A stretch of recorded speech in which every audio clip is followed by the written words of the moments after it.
What's treading? Getting a stalled economy moving again. Without trucks, South Africa stops is their famous slogan. But aren't there just a little too many of those trucks? And what is the impact of that number on the trucks, on accidents, and on the quality of roads? Gavin Kelly is the CEO of the Road Freight Association. Welcome to What's Trading, Gavin. Thank you, Bongani. Looking forward to the chat. Just give me a broad overview, perhaps, of what is the RFA and what is its mandate? Well, the Road Freight Association was formed in 1975 by those guys who move freight on the road for their own gains. In other words, they have a truck and they will then sell the space on that truck and move whatever you've got to wherever. And obviously, even then, there were issues that they had to face in terms of the authorities, maybe more issues than what we have today. I'm not quite sure. I'll have to go back and look in the yearbooks to see. But they had a number of issues. And one of them, the chief issue in those days, strangely enough, was dealing with the permits around moving freight on road as opposed to using rail. So if you think 50 years ago, there was a fair amount of rail, working rail. Every little dorpie had its own siding, and a train would come once a week, in some places once a day, twice a day, and move freight. And sometimes your produce had to stand at the station, or your goods had to stand at the station and wait for this train.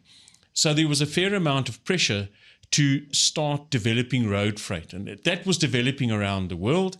And the Road Freight Association grew from that sort of small start in terms of trying to ensure there was a good road freight network, lobbying for better roads. We've always lobbied for better roads.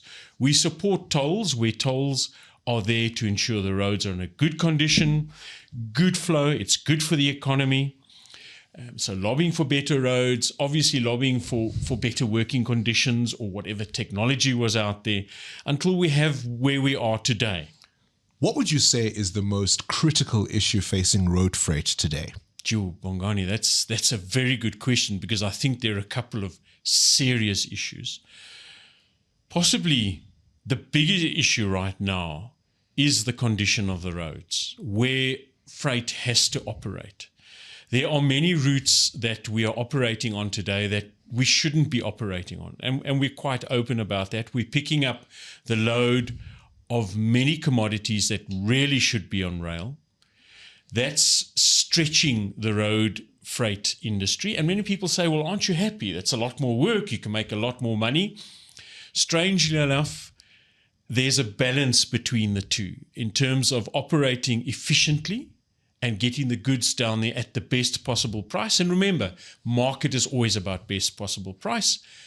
And the costs that you're looking at in terms of keeping that fleet running and the type of financial impact that has on you in terms of your resources. So the first really is going to be the road network that we're operating on. The national road network is in good condition. The secondary and regional roads need a lot of work. So that would be the first thing. The second thing definitely is going to be the cost of fuel.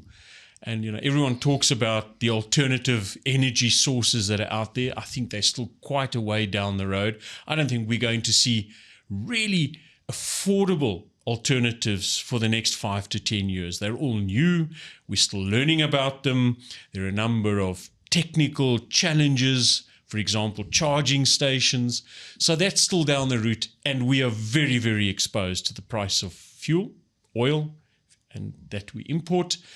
And then probably the last issue really is going to be around labor, the unrest that exists across the country in terms of, and I don't mean labor in the road freight space, I'm talking about the unemployment rate, which has really begun to bubble over into our sector. Yes, there are the foreign drivers, that's a separate issue, but the protests that we are seeing happening on a daily basis really is for great concern, and it really stops our efficient flow of trucks. And I would imagine security is also a concern in terms of even incidents like attacks on your vehicles.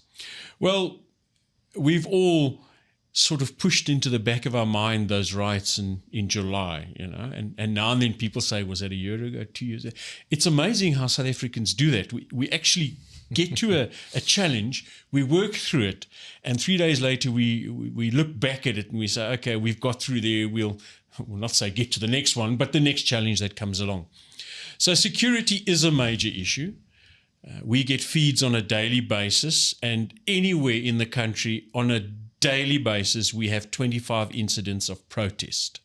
Now, they can be between political protest or normal, what is these days termed service delivery protest, or it could be about something else that has nothing to do with the road freight industry itself. Yes, here and there are the foreign driver protests, but they're actually few and far between compared to these so-called service delivery protests. Or even just plain criminality. I mean, how many videos have you seen where people will get on the back of moving trucks and offload as the vehicle is moving along?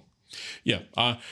We have various security issues. So one is the protest. The other is what I always call opportunistic criminality. So the guys get onto the truck, as you say, and they take bits of the load off, or a truck overturns and the guys are there and unload their truck. Sometimes we jokingly say we wish you could employ those guys because they get the truck offloaded in 15, 20 minutes. It takes us an hour or so. And then you have the targeted criminality, the so-called mafias that operate, where they specifically target a cargo or a vehicle, or they target the depot, so they know where a big consignment is going to be. So security has become a tremendous, not only cost, but a tremendous part of the day-to-day operations. You have some operators who escort their vehicles. I mean, tracking and all those sorts of things are on vehicles today, but you get escorting to hiding your goods.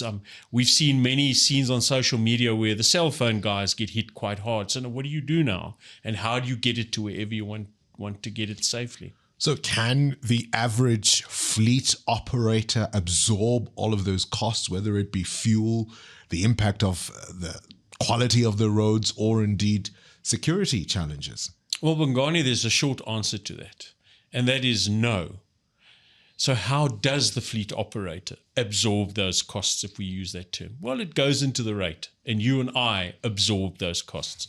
So where yesterday it cost me 25 Rand, for example, to have something couriered to me, today it might cost 55 Rand, because the risk is so great that they need to add A, B, and C in terms of security, and they can't absorb it in their own operating mechanism. So who's going to absorb that? It's you and I. So it's a yes and a no answer. But no, they cannot on their own just absorb all of these external costs. Let's talk about another thorny issue. We are recording this live on this day, it's 10:30 in the morning. Can you give me a sense of how many road accidents involving trucks you are aware of since 12 a.m. this morning?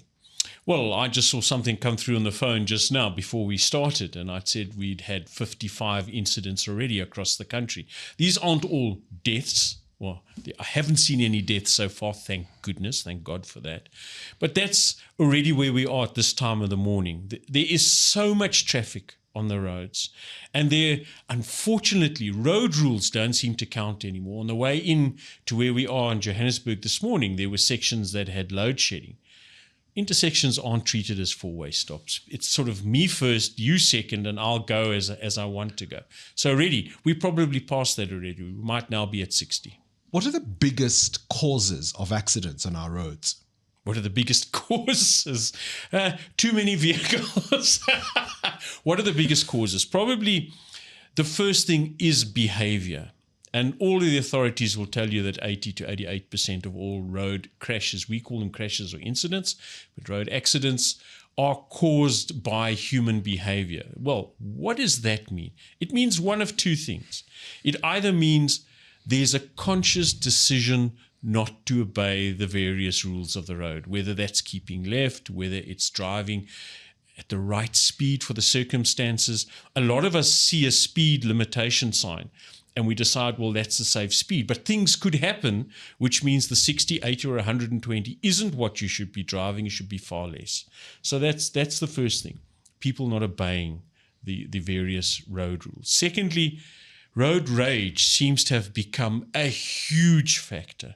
I find myself driving and somebody will do something, and your first instance is to call them a couple of names, give them an indication of from whence they come and a sign and where they might go. Should go, and you drive away from there feeling, I've told the guy, he understands, and now we're all at peace.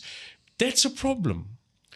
Then I think we've all live in a society today with the cell phones, etc., where we're at such high pressure that when we get into our vehicles, we are constantly trying to run at that rate. So there's this feeling that if I don't get there faster, or quicker, or sooner than I should, or on time, there's going to be a problem.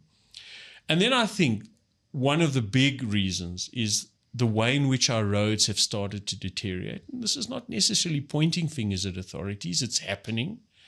So the impact of the road, you have to swerve out for potholes. You don't see potholes when there's a lot of rain. Lighting is not where it should be. Traffic policing isn't where it should be. So there are a number of those factors that cause and can cause crashes. Does belonging to an association such as yours at least provide some kind of ecosystem of accountability, of rules, of making sure that everyone is on the same page? And what happens to those people who do not belong to an association like yours? Good question. So first of all, if you join the Road Freight Association, we have a thing called a core code. Other people call it a code of conduct, core code, which deals with the most important things within, for our members, the Road Freight Association or the road freight sector, let's put it that way. First of all, is treating your customers fairly, honestly, and with transparency. So whatever they do in terms of, and we don't get involved in those contracts, we don't play the ombudsman role, but they need to treat their customers fairly. So this is what the contract is. Are the contracts clear and unambiguous? What you put in the contract is between two contracting parties. So that's the first thing, the way in which you do your business ethically. Secondly, no collusion allowed. And that has been a problem in many industries over many years. Thirdly, we look at all the various bits of legislation that our members need to abide by. It's not just the National Road Traffic Act or the Occupational Health and Safety Act. And linked to that are a number of standards. And what we say is, these are the minimums. We have in place a process called the RTQS, the Road Transport Quality System. And we can help you in auditing those. We can help you in terms of checking where you are in terms of those and improving yourself. We offer workshops, webinars. There are various other members of ours. We have affiliates and associates who can offer you services. They can offer you training, etc., etc. So we monitor that. And then we have the process where if you break the core code, you can, from a censure, from an investigation, depending on how you've broken that code, then have your membership of the association terminated, which is a tough thing because we're a membership-based organization. But that's where we can go, depending on what you've done in terms of that code. And independent operators who don't belong to associations, do they do as they like? It would seem to be so. A number of issues on the road seem to stem from them. And that has been a cause for concern. And we've said to the various ministers of transport over the years, and the latest Minister of Transport, Minister Sindisiwe Chikunga, has been very open and very keen to understand how we deal with those who don't want to play by the rules. And it's not the Road Freight Association's rules. It's, for example, the National Road Traffic Act. It's the Department of Labour employment rules. It's occupational health and safety rules. So it's there for everybody. The level playing fields are there. The referees seem to be missing in the odd game here and there. So when you say independent, you mean road freight operators who are not part of an association, who seem not to have registered with the departments, the various departments, the provincial departments, and then, of course, employees under dubious circumstances. They are a problem in the industry. Let's talk about factors perhaps that are much easier to identify. The pressure on drivers in terms of deadlines, in terms of the loads they must carry, the hours they must work, and that old issue of fatigue. Yeah, fatigue is a terrible one, Bongani, because it creeps up on you.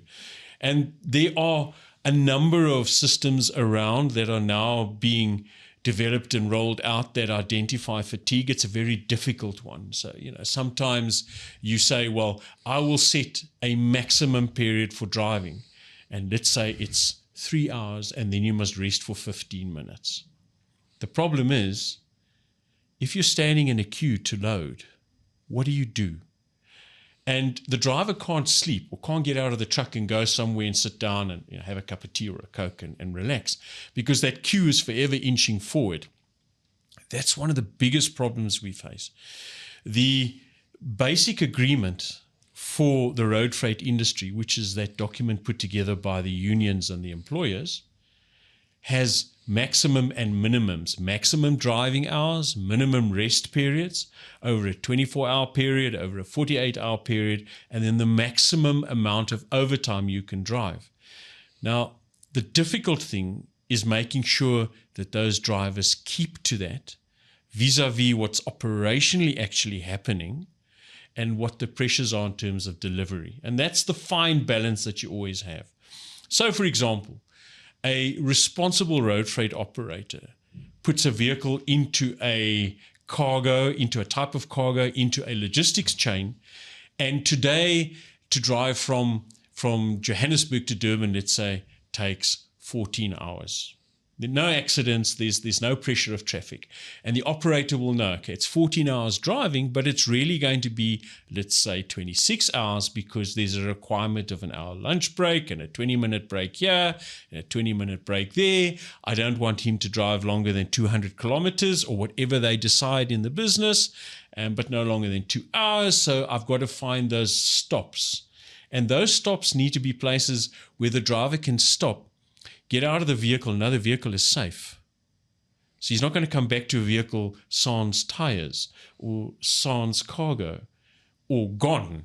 He or she is not going to be accosted by those who want to offer entertainment or various other types of things. A decent meal, a decent, safe place. So those are challenges that a responsible operator. We can get to responsible officers just now. Responsible operator faces.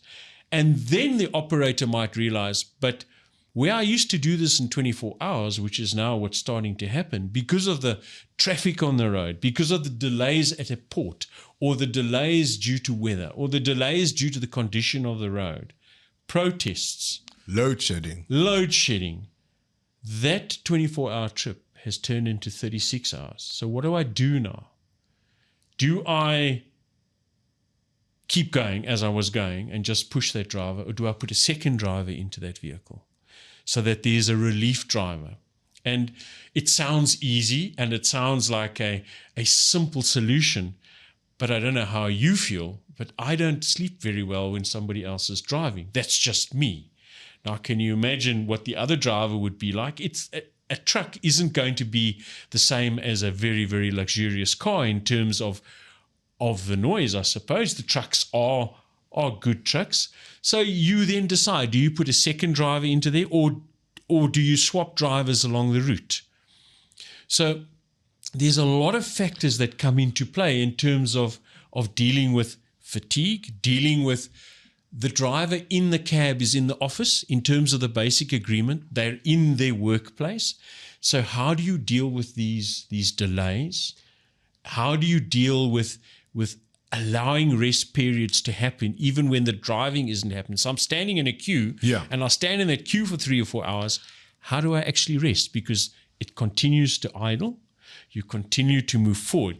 Because it'll happen. As soon as you stop, somebody else is going to push in front of you. Gavin, can technology help in terms of enhancing the driver experience or letting the operator know the reality of what's actually unfolding minute by minute?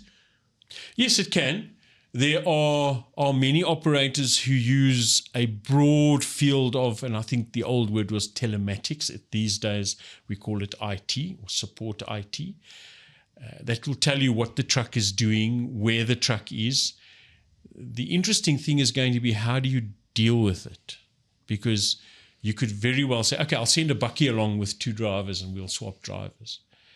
That's not something you're going to be able to sustain unless you change your rates, because obviously you're now employing more than one driver. There can be a couple of drivers, and remember, they all get paid the same. You now don't take the one driver's salary and say, because it's one trip.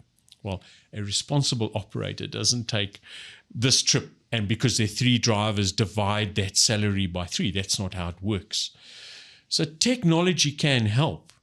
What we need to address is, why are the queues there or the delays there in terms of that? So, for example, at the port, where you see the 10 or 12 kilometers of trucks standing in a queue to offload, it's not going to help putting telematics into the truck.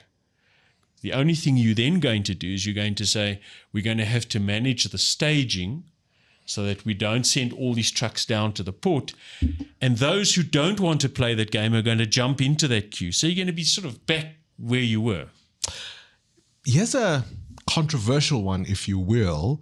When you use information technology or telematics, whichever you prefer, how much resistance is there from drivers, and how do you balance the idea that the vehicle, the truck, is their working space, but at the same time that the driver is entitled to some level of privacy? Where's the sweet spot? Yeah, Bongani, good question. Most of the trucks have 2 styles of cameras, which is forward-facing and inward-facing. Now, the drivers don't have a problem with the forward or the outward-facing camera for a number of reasons. It has to do with safety. It has to do, in many cases, we've proven that the truck hasn't caused the collision or the accident. So most drivers will accept that, unless you're up to shenanigans, but most guys will accept that. It's that inward cab-facing camera. And unfortunately, there's a strong resistance against that for 2 reasons. One, about 2 years ago, might even have been before COVID, a video circulated of a driver bathing himself in the cab. Now, that should never have happened.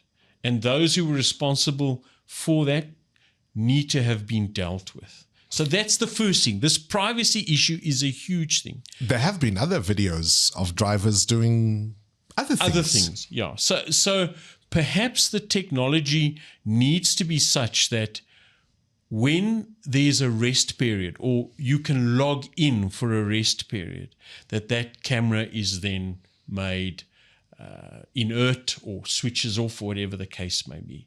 So it can be managed. The second thing is that the latest technology, and you'll recall that at our convention a couple of weeks ago, there's new technology coming out which can see whether the driver is beginning to suffer from fatigue. So it's a good system. I don't know if I'd like a shock on the seat. I think I would probably roll the truck right there and then.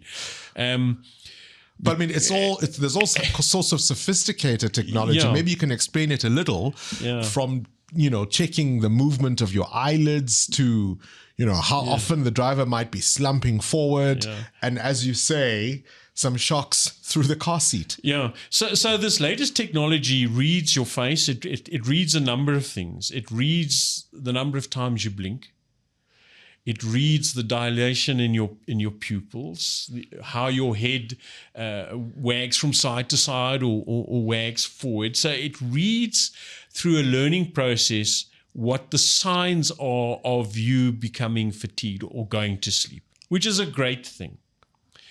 What should it do, I think, is one of the questions, and there were a couple of people at the convention who asked, and they said, if you've got a buzz on your seat and you're slowly falling asleep, you'd get a greater shock and maybe do something. So there needs to be a different way, perhaps, of alerting the driver. More importantly, it also alerts the supervisor or the scheduler. So the question is then, so what do you do then? Do you say to the driver, well, pull off now? And what if that's not in a safe place and then something happens to the driver. So there's a little bit of a difficulty there, but technology can help in that respect. Let's talk now about companies in terms of compliance with safety regulations, maintaining, inspecting their vehicles. That's a challenge. It is. The Road Traffic Act requires that every time before you drive a vehicle on a public road, and that includes you and I, we are supposed to do a pre-trip inspection. So operators at their depots, generally when a truck is scheduled to be used, the maintenance yard will check that everything is okay. And then the driver, before he or she takes that truck out onto the road, is supposed to go through a proper roadworthy inspection. And that isn't the typical South African walk down the side of the vehicle, kick the tires, check if the windows are there and that all looks sharp. You've actually got to do a proper road pre-trip inspection. Now, there are drivers who've said they get told, if you don't take this truck, and we don't care in what condition it is, but if you don't take this truck out into the road, you lose your job. So that sort of pressure needs to be done away with. We need to have a proper process of reporting what's wrong with that truck. Do drivers have a voice in all of these issues, whether they think the truck is not in the condition to be on the road, to even how much load it is carrying, and even more worryingly at times, what it is carrying? Well, there's a simple yes to that and a no to the other one. So in terms of the condition of the truck, remember, legislation states that you as a driver must not take a vehicle out onto the road if it's not in a roadworthy condition. So they can say, listen, the tires are not right, the brakes aren't working, I can't see the mirrors, the lights, whatever, and report that and refuse to take the truck on the road. But we all know that there are many who get pressured to take the truck in the condition it is. Where to raise that? Well, obviously, there are a number of places to raise it. If you're unionized, you raise it through the union, you raise it with your employer, or there are other ways of raising it, for example, taking it to the various inspection services that can deal with that. Whether that's going to have the outcome we want or not, of course, is for conjecture. Those operators who aren't registered, who are not going to abide by the rules, are not going to worry about that. They'll say, good luck, off you go. I've got another driver who'll drive this truck, looking to drive that truck. So that's in terms of the roadworthiness of the truck. Okay. The second question was, I've forgotten, the load. Very seldomly do the drivers understand the technicalities of the load of that vehicle. Very seldomly. They might, unless they've got equipment in their cab that tells them the load has been properly distributed, or they have documentation that says to them this has been properly loaded, the driver isn't always going to be the person who's going to know whether their truck has been properly loaded or not. And in some cases, the cargo, like bulk cargoes like coals or manganese, actually shifts. Or when you actually offload, so you might have loaded a vehicle with break bulk cargo, so that's cargo in pallets, or fuels, or oils, as in cooking oils or bulks like that. As you offload, the mass distribution across that vehicle changes. And depending on the vehicle, you might not be able to shift that mass. Depending on how your load scheduling was done, you might not be able to affect that. So drivers aren't always able to deal with the various mass distributions across the axles, or be able to work out how it should be done. That isn't in their ambit. And of course, if they are forced to carry, let's say, hazardous substances, they also sort of won't necessarily know. Well, if they're carrying hazardous substances, so once again, you've got two sides of the coin. If you have an operator who marks the vehicle, then the driver would require a PRDP, a professional driving permit in terms of dangerous goods, so a D. And the driver then would be aware, because of the training they go through and the refresher training they go through, would be aware of what he or she needed to have in terms of PPE, personal protection equipment, in terms of documentation, in terms of placarding, in terms of the route, etc., etc. So that would be with an operator who does it all correctly, does it right. And that driver then would know what they're driving and what he or she needs to do. But if it's on the other side where a driver arrives at a depot and gets told, here, move this vehicle. And we always think that it's a tanker that carries dangerous goods. Those are just fuel tankers or flammable or dangerous liquids. There are many dangerous goods that are palletized, like the chlorines, like for your swimming pool, like the creosotes, paints and things like that. They are not necessarily in 40,000 liters. They will come palletized, ready for a retailer or a wholesaler.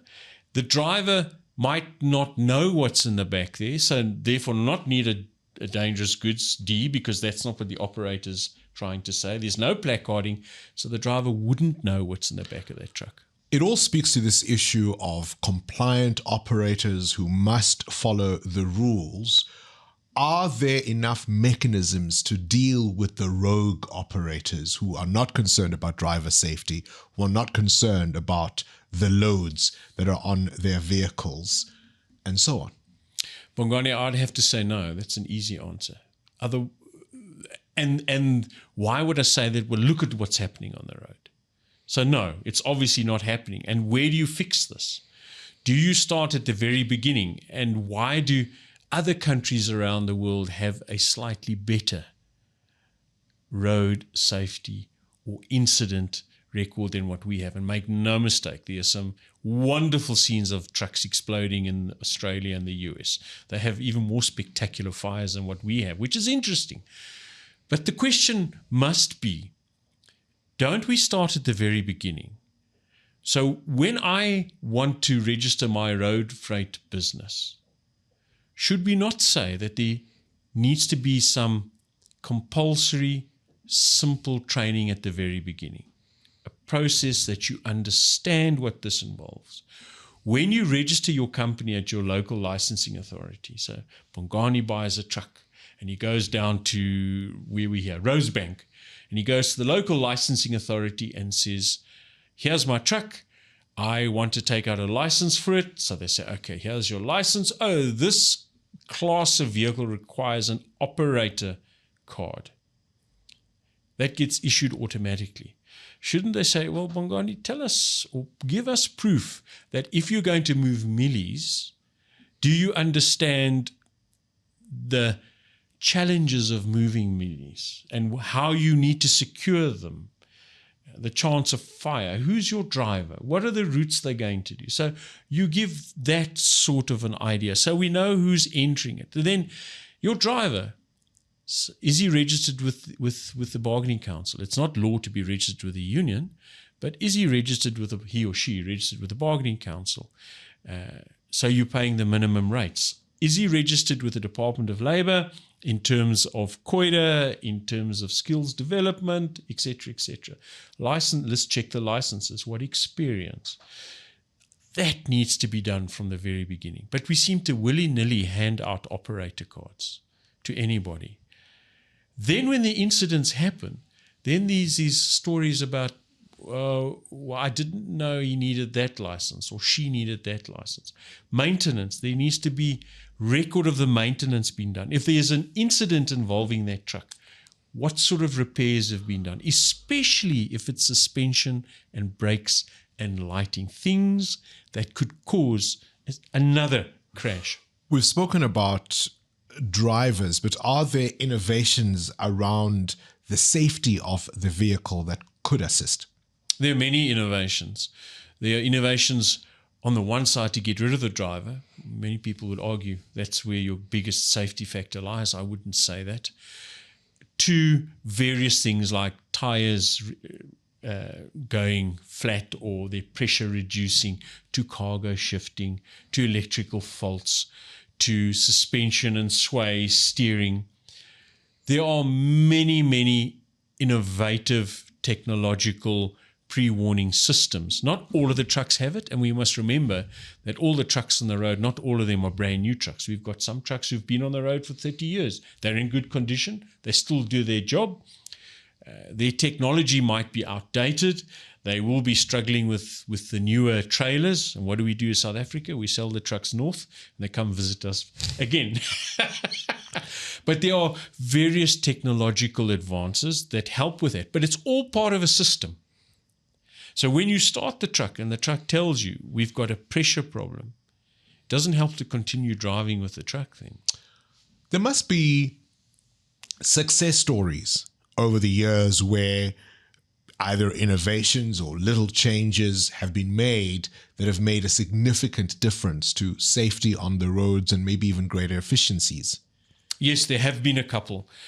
For example, ABS, anti-brake locking systems, have made a huge change. 30 years ago, you saw scenes every day of trucks doing a thing called jackknifing, where their trailers overtook the cabs.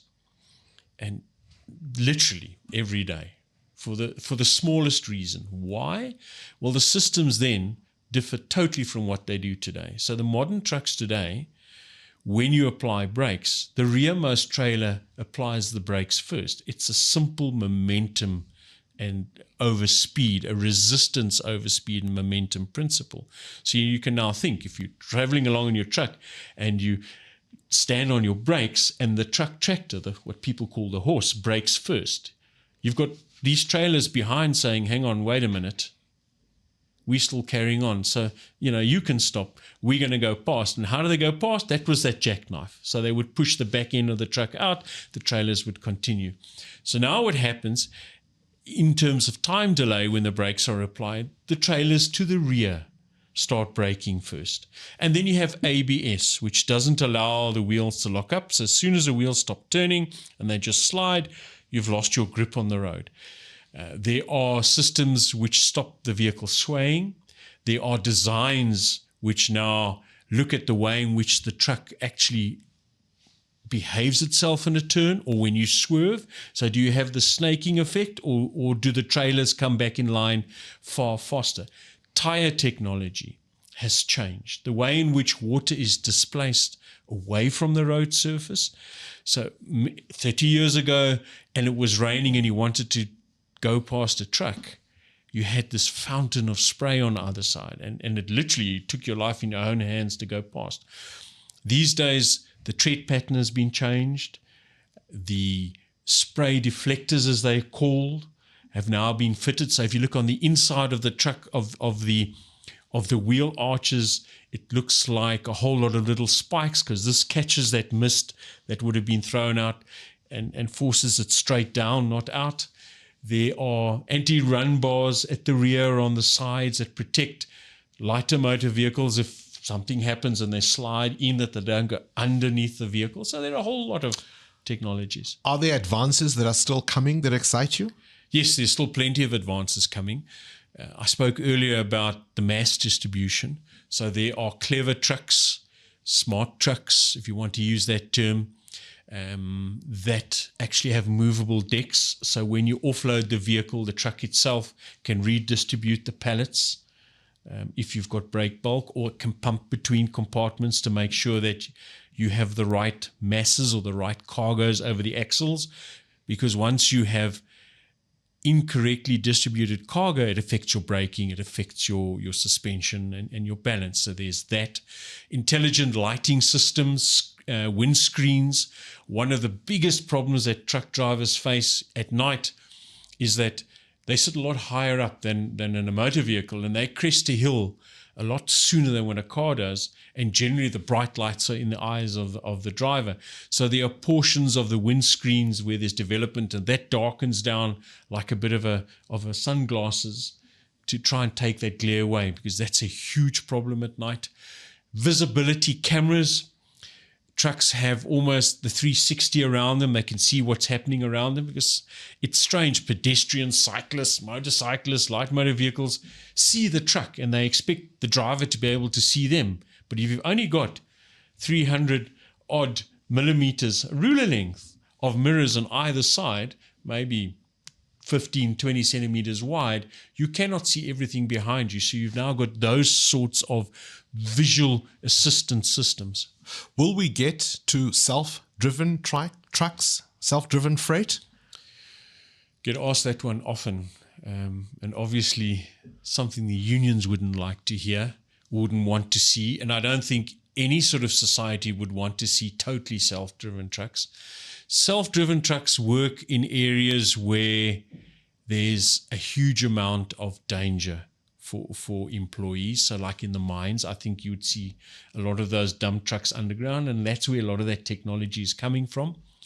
You could use them on dedicated routes where there wouldn't necessarily be other vehicles involved. So you wouldn't use them in the downtown Johannesburg type of scenario.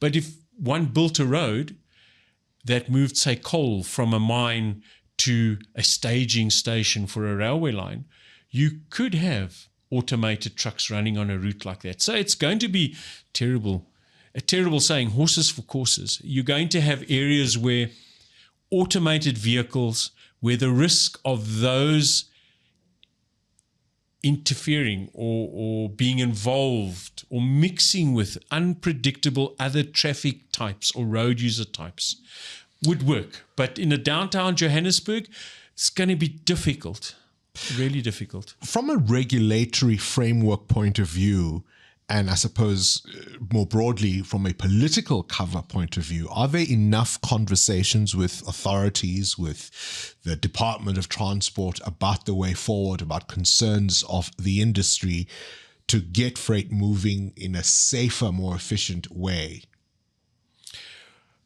We have just had a new Minister of Transport appointed, and on a number of occasions, she's already reached out to us to say, and I'm sure she does it with other industries as well, reached out to us saying, what are your concerns? At the convention again, at the end of her presentation, she said, I don't pretend to know everything. And that's quite an interesting statement by a minister. I think it's refreshing to say, I don't know everything.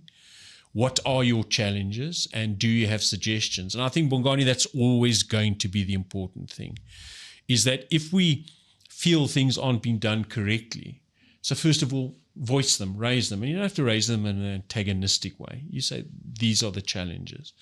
And then secondly, these are the possible solutions. So this is what we have now. This is the technology that's being developed that we know. And the technology has been developed overseas. So we know it's coming. And this is maybe how it can be applied. I think we do have the ability to raise our concerns. We cannot say we don't. It's not that we always agree, and that's healthy. I've always said robust debate is an important part of this process, but we need to have, on both sides of the spectrum, be able to support why we say this and why we propose that. Let's end off where we started. How critical is it that we get the rail network situation sorted out? It is vitally critical, vitally critical.